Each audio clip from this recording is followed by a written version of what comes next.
disappear for a while into the decadent world of the 1920s, when the champagne flowed while the caviar chilled and all the world was a party. For the wealthy, anyway. So, I dug about, and what did I find but one of my favorite shows, Gable and Stein's The Drowsy Chaperone. Remember? Music by Julie Gable, lyrics by Sidney Stein. It's a 2-record set, remastered from the original recording, made in 1928. It's the full show with the original cast, including Beatrice Stockwell as the chaperone. Isn't she elegant?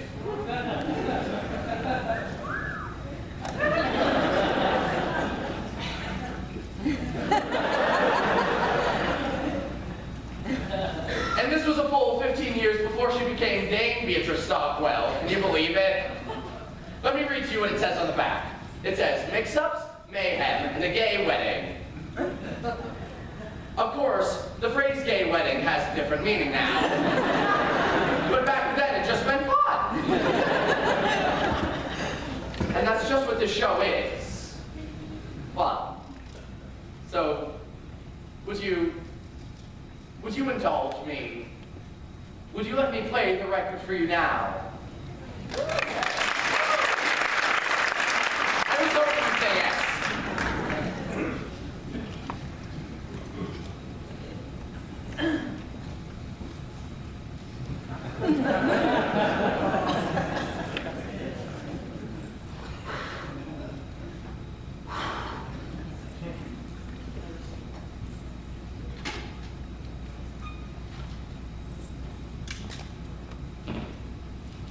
You hear that static? I love that sound. To me, that's the sound of a time machine starting up. All right, now let's visualize. Imagine, if you will, it's November 1928. You just arrived at the doors of the Morosco Theater in New York. It's very cold. Remember when it used to be cold in November? Not anymore. November's the new August. It's global warming. We're all doomed. Anyway, it's very cold, and a heavy gray sleet is falling from the sky, but you don't care because you're going to see a Broadway show. Listen.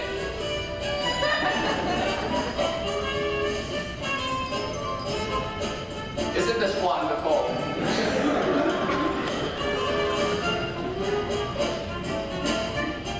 It helps if you close your eyes.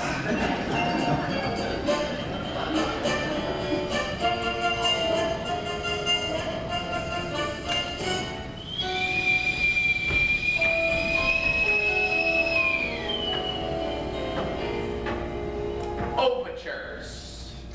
Overtures are out of style now. I miss that. It's the show's way of welcoming you. Hello. Welcome. The meal will be served shortly, but in the meantime, would you like an appetizer? That's what an overture is, a musical appetizer, a poo-poo platter of tunes, if you will. Oh, something new. What could it be? Sounds like a dance tune. Kind of rollicking, maybe involving pirates. Don't worry, there are no pirates. Now, here it comes. The moment when the music starts to build, and you know you're only seconds away from being transported.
Wedding bells will ring, wedding bells will chime, and go the horses and happy wedding time. Wedding bells will ding, wedding bells will call, wedding bells will jingle and we will jingle along. Your dress, your fancy dress, we're very, very glad you put it on. Wedding guests have come, wedding guests are here.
Why, who would have thought that I, Robert Martin, would be marrying a glamorous showgirl, and that glamorous showgirl would be willing to give up a successful career for me? Robert Martin. Now in the work of prohibition, I say let's raise a glass to Miss Janet Van, the most beautiful girl in the world. Absolutely not. Excuse me? Groom mustn't see his bride on the day of the wedding. It's bad luck. I hope you heard that because that's the plot, basically. Hang on for the ride! Breakfast will be served in the Arabian room. Say, it's a little early in the day to be drinking, isn't it? I don't understand the question. Listen, you keep Janet away from Robert, you understand? You're the chaperone, that's your only job. I'm on capital.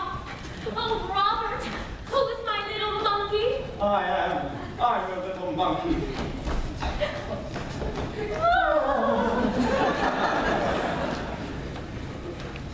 So, the bride and groom are whisked away, and we turn our attention to the B plot, which involves the producer. Mr. Feldzig! Getting married and leaving children! Mr. Feldzig! Don't see now I got obligations! Mr. Feldzig! I can be your leading lady! You said so yourself! I'm useless in the chorus! Really, for the last time, you ain't got what it takes! But I've been taking lessons! Singing, acting, Ballet. yeah! Oh, I'm pretty good too! Last week, I auditioned for Swanee Lake! A little education. Kitty and Feldzig were a couple in real life, Jack and Sadie Adler. Now, this is a familiar comic construct. A stupid woman and her long-suffering companion. Well, she appears stupid, but in the end she does something clever and makes everyone wonder whether it's all just an act. The irony here is that Sadie actually was stupid. Jack had to explain all the jokes to her, apparently. But still, she had a wonderful career on the stage. At that time, the theater was the only place where stupid people could earn a decent living. This was before television, of course. Kitty, I don't have time for this! A petty poor Mr. Feldzig. Not now. Perhaps a nice profiterole. Boys, I'm not hungry. Then perhaps we could give you something else to chew on. Yeah, something that ain't food. What? Your confusion is to be expected. Although we stand here before you in the guise of innocent pastry chefs, we are also And primarily employees of a certain individual. A certain individual? a certain individual Who happens to be the largest leading investor in Feldzig's Follies. He has sent us here as pastry chefs. to express his concern about Miss Vandergraff's impending nuptials. Specifically. That if she gets married and leaves the show, then the radio show. Say, don't I know you? No, you don't. Have you ever spent any time in Toledo? Have you ever spent any time in a coma? No. But I got a cousin in Seattle. Boys, you tell your boss that this wedding is never gonna happen. You have my word. Oh, we'll take your word all right. To go back on that word would be our recipe for disaster. Now we hope we have made ourselves perfectly eclair. One can only hope. You just gotta be kidding me. I'm trying for what? Don't talk with me. All right, you can drop the pastry chef routine. Alas, we ganache. We're on the lamb. When's an entree, you macaroon?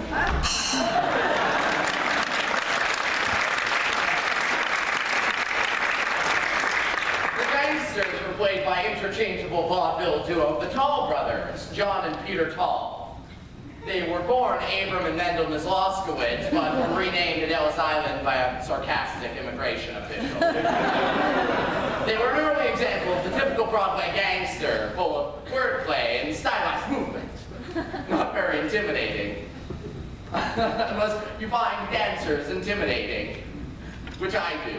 But for reasons that would not be appropriate for the situation. We'll leave the matter in your hands, Mr. Feldzig. For now, feel free to browse the dessert carousel. Try the Toledo surprise. It's to die for.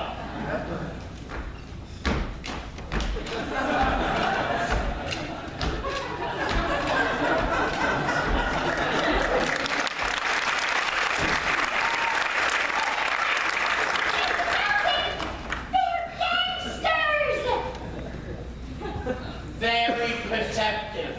Now go proud of your face.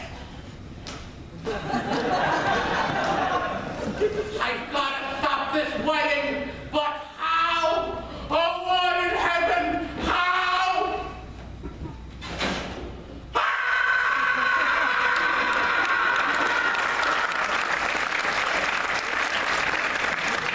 always thought that moment was a little overplayed. So, with the story well in its way, let's go to the groom's room.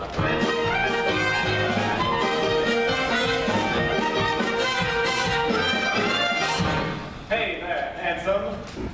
Show me those pearly whites. The groom was played by the dashing Percy Hyman.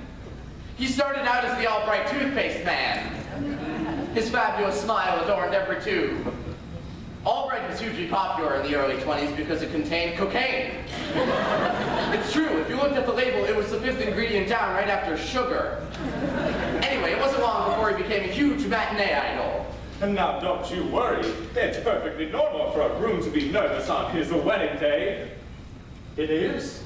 Of course! I love Percy Hyman. Now, some people say he was a bad actor, but to those people I say, shut up!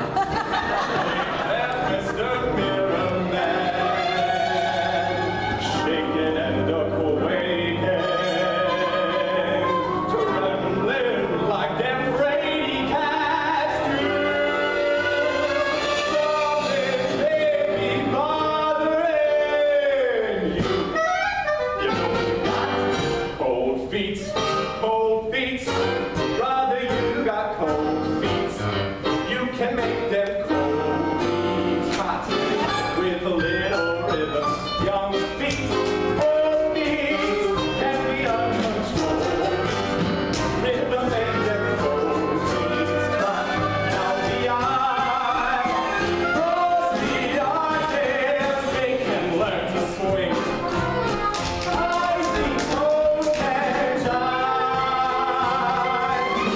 Wedding marches playing right as the wing. Make frigid souls come alive. There, take that dive. Cold beats, small beats, turn them into cold beats. Rhythm make them cold beats. Hot! You don't say! Well, why don't you just climb back into your mud hole, you backstabbing worm? Looks like I need to find a little minister. Say, what are you up to? Oh, I'm singing a song in old Negro toppy. Hey, it's the remedy for wedding day jitters. You think you got the jitters? You got the easy part. I still have to find rice, boutonnieres, and hire a minister. I've got the weight of the wedding